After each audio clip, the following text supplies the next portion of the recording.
မောင်ဖုံးခဲ့တဲ့နမိတ်ဆိုးများ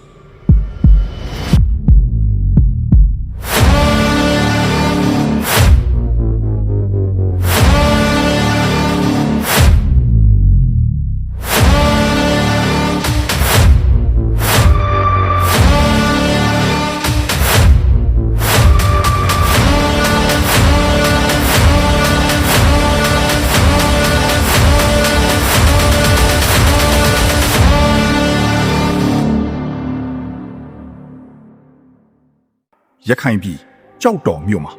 တလောကလုံးတုံလှုပ်သွားစေမဲ့ဖြစ်ရဆိုးကြီးတစ်ခုစတင်ခဲ့ပါတယ်။ဒါကတော့တတ်တော်ထင်ရှားဖျားရှင်ရဲ့ကိုဘွားလို့ယုံကြည်ကြတဲ့မဟာမြတ်မုန်ရုပ်ပွားတော်မြတ်ကြီးကိုအာနာရှင်တွေကအတင်းအဓမ္မပင့်ဆောင်ဖို့ကြိုးစားခဲ့တာပါ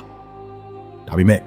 လူကစီမံသမျှကိုကံကဖြတ်စည်းတယ်လို့ဆိုရမလား။ဖျားရှင်ရဲ့တကူတော်ကပဲပြသလိုက်တာလား။အဲ့ဒီအချိန်ကဖြစ်ပျက်ခဲ့တဲ့သူဤအန်ချင်းမြင်းကလေးလှုပ်ခြင်းနဲ့ကျင်းစာတင့်ခြင်းနမိတ်ဆိုးတွေဟာအခုထိတိုင်ရခိုင်ပြည်သူတွေရဲ့ရင်ထဲမှာအီးဆက်ဆက်တန်ရာတစ်ခုလိုကြံရစ်နေစေပါအဲ့ဒီနေ့ကဘာရီတကယ်ဖြစ်ခဲ့တာလဲဘိုးချုပ်ခင်ညွန့်အာနာရနေတဲ့အချိန်သူဟာဒီဖျားကြီးကိုရန်ကုန်ကိုပင့်ဆောင်ပြီးသူ့ရဲ့နန်းဦးဖျားအဖြစ်ကိုးဝယ်ဖို့စီမံခဲ့ပါတယ်ဒါပေမဲ့ပင့်ဆောင်ဖို့ကြိုးစားတဲ့ပထမဆုံးနေ့မှာလေထူးဆန်းတဲ့အချက်ပြမှုတွေစခဲ့တယ်ဖျားဆင်းသူတော်ကိုမုတ်ဝါကနေထုတ်ဖို့လုပ်တဲ့အခါအန်ဩစရာကောင်းတာကမုတ်ဝါကတီးနေပြီးဖျားကကြီးနေပါတယ်စစ်သားတွေကမုတ်ဝါကိုဖြိုဖျက်ပြီးကြေအောင်လုပ်လိုက်တယ်ဒါပေမဲ့ပြန်ထုတ်တဲ့အခါမှာတော့ဖျားဆင်းသူတော်ကအရင်ထက်ပိုကြီးနေပြောင်းဒါဟာငါ့ကိုဒီနေရာကမရွှေ့နေလို့ဖျားရှင်ကတတိပေးလိုက်တာပါ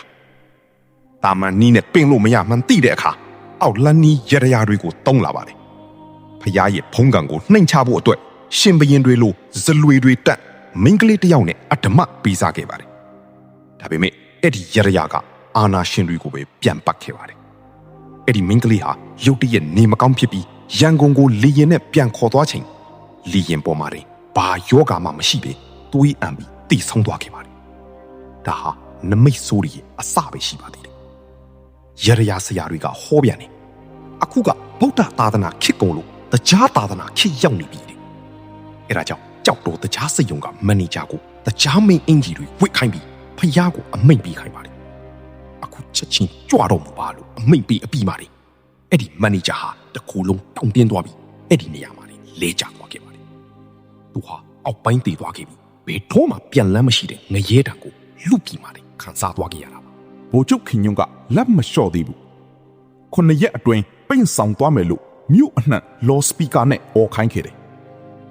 ရခိုင်ပြည်သူတွေဟာသူတို့ရဲ့အသက်သွေးကြောဖြစ်တဲ့ဖျားကြီးကိုအခိုးခံရတော့မယ်ဆိုတဲ့အသည့်နဲ့မျက်ရည်ဆက်လက်ရင်ကွဲမတက်ခံစားခဲ့ရပါတယ်ဒါပေမဲ့နောက်ဆုံးပိန့်ဆောင်ဖို့လုပ်တဲ့အချိန်မှာတော့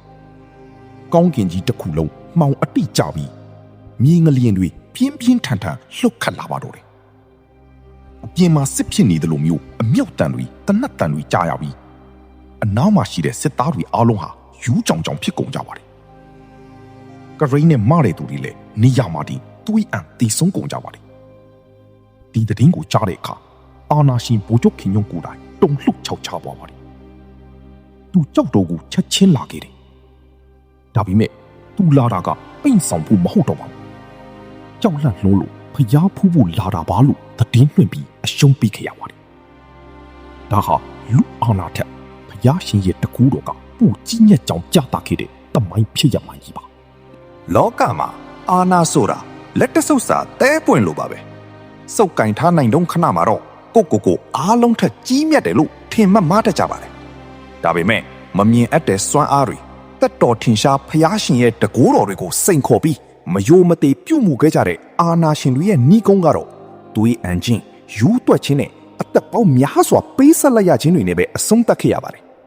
ကြောက်တော်မဟာမြတ်မုနိဖျားကြီးဟာဒီနေ့အထိသူ့ရဲ့မူလနေရာမှာပဲခိုင်ခိုင်မာမာကိန်းဝတ်ဆံပေနေစေပါဒါဟာလူအာနာထက်တစ္ဆာအာနာကပိုပြီးခိုင်မြဲကြောင်းတတ်တည်ပြလိုက်တာပဲဖြစ်ပါတယ်အခုလိုမျိုးထူးဆန်းထေလာလျှို့ဝှက်ချက်တွေနဲ့မှောင်လောကရဲ့ဖြစ်ရမှန်ဇလန်းတွေကိုဆက်လက်နားဆင်ခြင်းနဲ့ဆိုရင်တော့ကျွန်တော်ရဲ့အာနာဝေါ် channel ကို subscribe လုပ်ထားဖို့မမေ့ပါနဲ့ကျွန်တော်တင်သမျှဗီဒီယိုတွေကိုလက်လွတ်မခံရအောင်ဘေးနာကခေါင်းလောင်းလေးကိုလည်းနှိပ်ထားပေးပါဦးခင်ဗျာမိတ်ဆွေတို့ရဲ့ပတ်ဝန်းကျင်မှာ ဒီလိုမျိုးမယုံနိုင်စရာဖြစ်ရမျိုးတွေရှိခဲ့ဘူးလားရှိခဲ့ရင်ကောင်းမှန်မှဝီမျှပေးသွားပါဦးအားလုံးပဲဘီးပရာဝီကွာပြီးငင်းချမ်းကြပါစေကျွန်တော်အာနာဝေါ်ပါနောက်ထပ်စိတ်ဝင်စားစရာဇလန်းတစ်ခုမှပြန်တွေ့ကြရအောင်အမှောင်ဖုံးခဲ့တဲ့နမိတ်ဆိုးများ